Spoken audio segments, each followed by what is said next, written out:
Hi, everybody. Welcome to another episode of Band Together Leadership. My name is Paul Everts.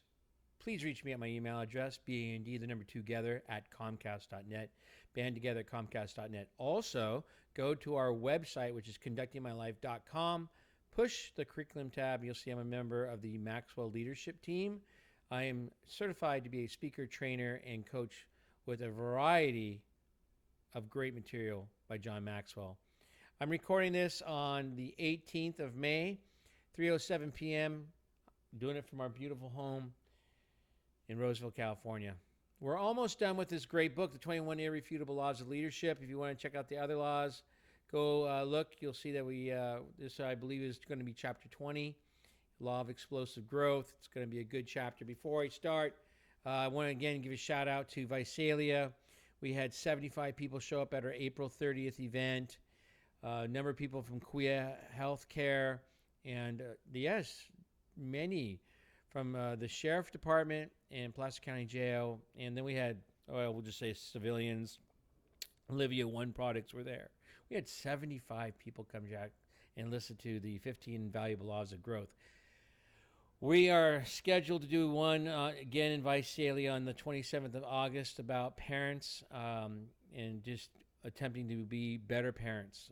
I agree that families right now need our support more than ever, and I don't think that's hyperbolic at all. Our nation needs to have our families stay together and flourish being together.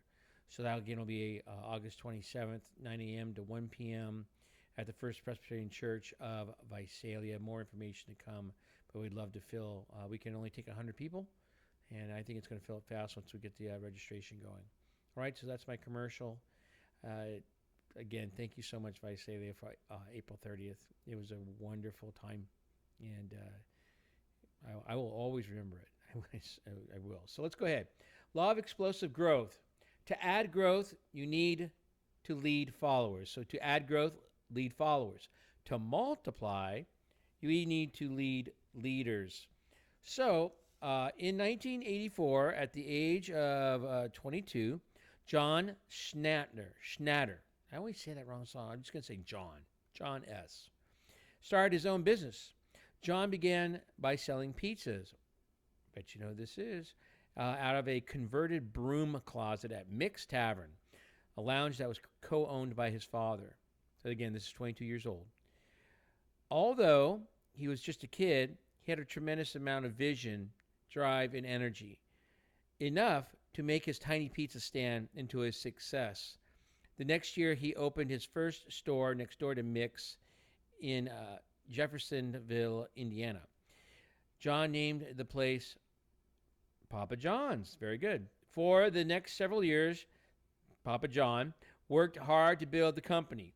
In time, he opened additional stores and later began selling franchises. By the beginning of 1991, Papa John had 46 stores.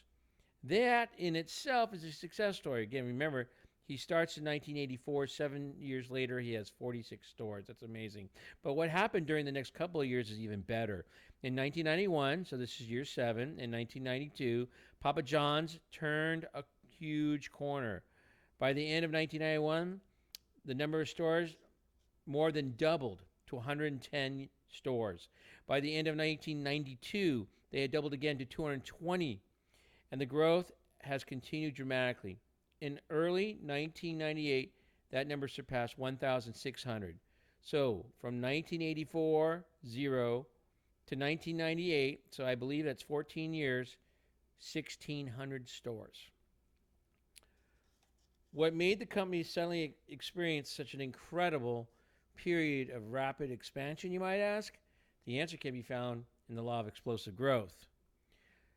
Papa John's had always hired good people for his staff, but in the early years, he was really the sole leader and primary driving force behind the business's success. Back in the 1980s, John didn't dictate much time to developing his other strong leaders. He said, "It's taking a lot of growing on my part between 26 and 32 years old. The hardest thing was I had a lot of John Schnatters, S-C-H-N, Schnatters. Around me, people with great potential who needed to be mentored.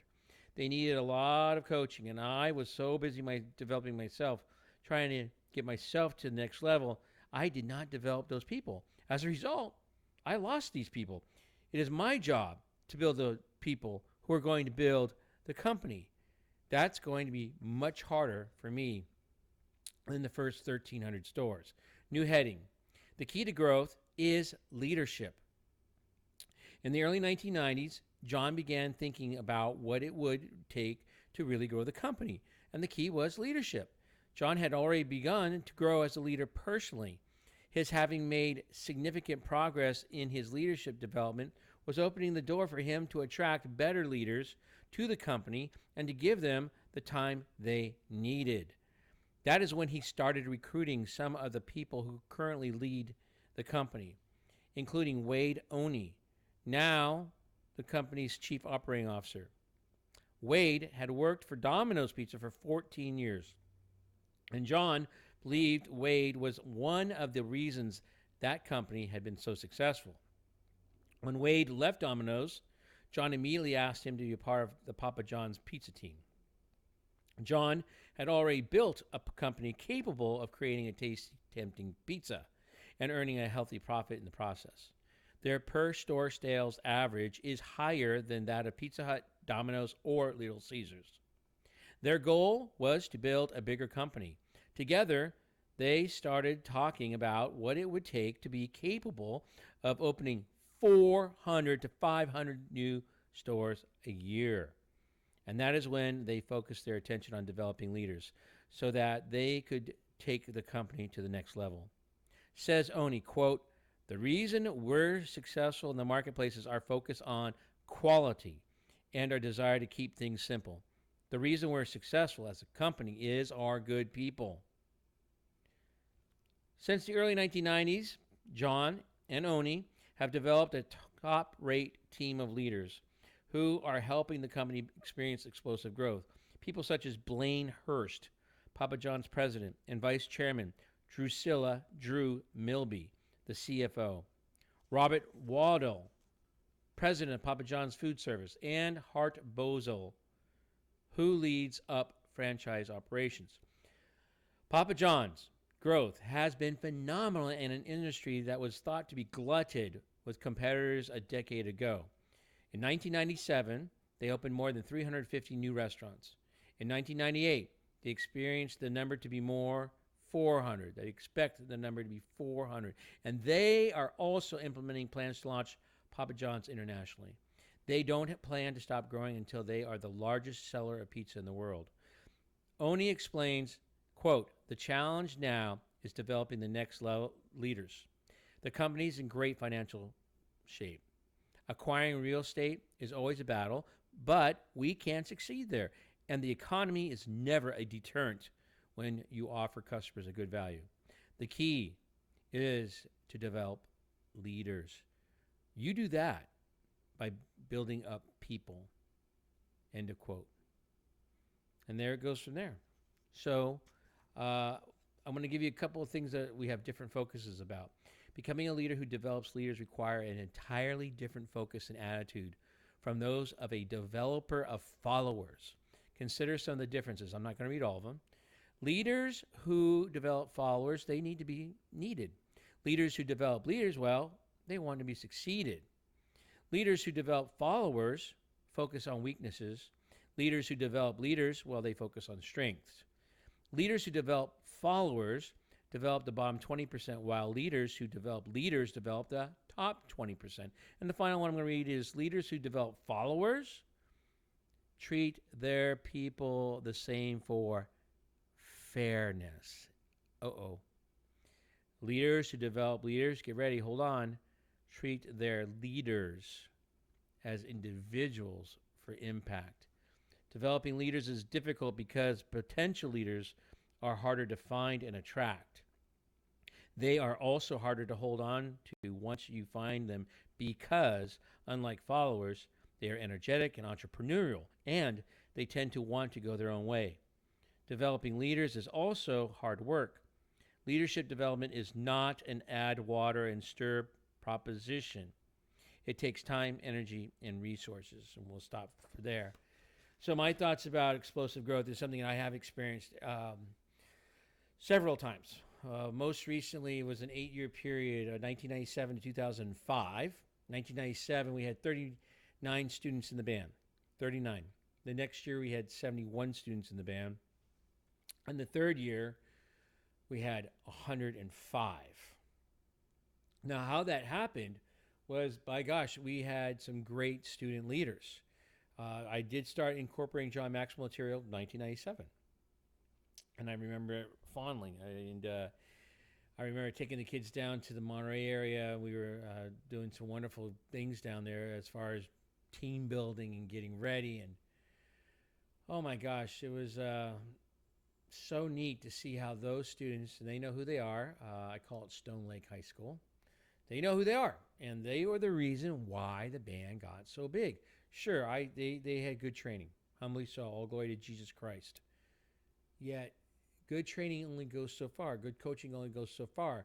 What they are getting taught or coached, and they apply it to who they are and through who they are, synergy's awesome, man. And you just got to let people grow and be there to help them.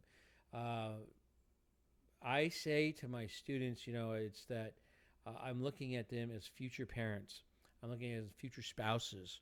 And what do I want them to be needs to start as soon as possible. Okay? And then you let them grow.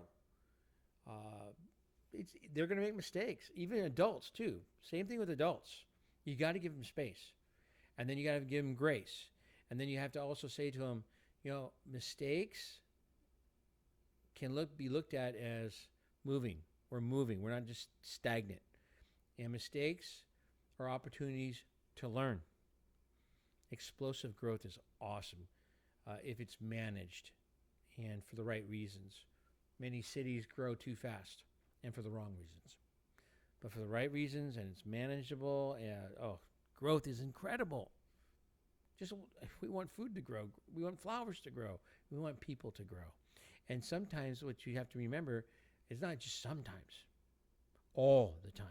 Every choice you should begin with the end in mind, because every choice you make is going to lead to your, what do you want to be said at the end of the day? What value did you do at the end? Begin with the end in mind, and then seek first to understand and be understood.